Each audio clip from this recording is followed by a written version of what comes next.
રજૂઆત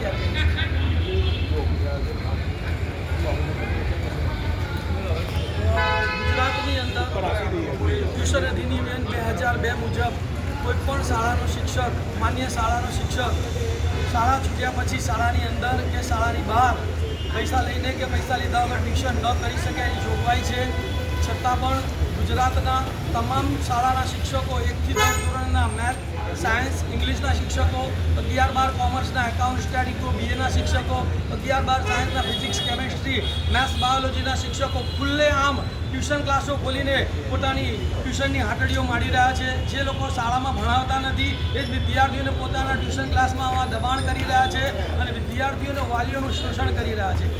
ડીઓને પણ આ બાબતની જાણ હોવા છતાં પણ ડીઓ કોઈપણ જાતના કે આપણા ગુજરાત લેવલે કોઈપણ જાતના પગલાં લેવામાં આવતા નથી.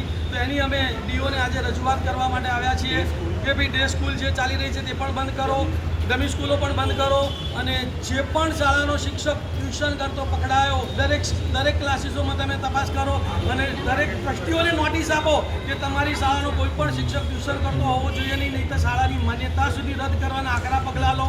તો ગુજરાતનું શિક્ષણ જે અત્યારે ખાડે ગયું છે, વિદ્યાર્થીઓને શાળામાં શિક્ષણ મળતું નથી, વાલીઓ હજારો લાખો રૂપિયા શાળામાં ભણ્યા પછી પણ એ શિક્ષકોને ત્યાં ટ્યુશન રખાવવા પડે છે. એ શિક્ષકો ટ્યુશનમાં બી નથી ભણાવતા. જે પહેલી પરીક્ષા, બીજી પરીક્ષા અને વાર્ષિક પરીક્ષા લેવાની હોય એ પેપરો એમને જ કાઢવાના હોય છે, એ જ પેપરો એમને સોલ્વ કરાવે છે, એની જ પરીક્ષા લે છે.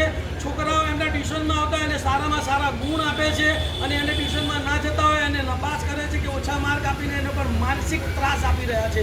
તો આ બધીઓ દૂર થાય એના માટે અમે શિક્ષણ મંત્રીને રજૂઆત અને ડીઓને રજૂઆત કરવાના છીએ, આવેદનપત્ર, ફરિયાદપત્ર આપવાના છીએ. આશા રાખીએ છીએ કે 3/7માં ડીઓ શ્રી દ્વારા આના ઉપર પગલાં લે અને ગુજરાતની આ ટ્યુશનની ગેરકાયદેસર બધીને દૂર કરે.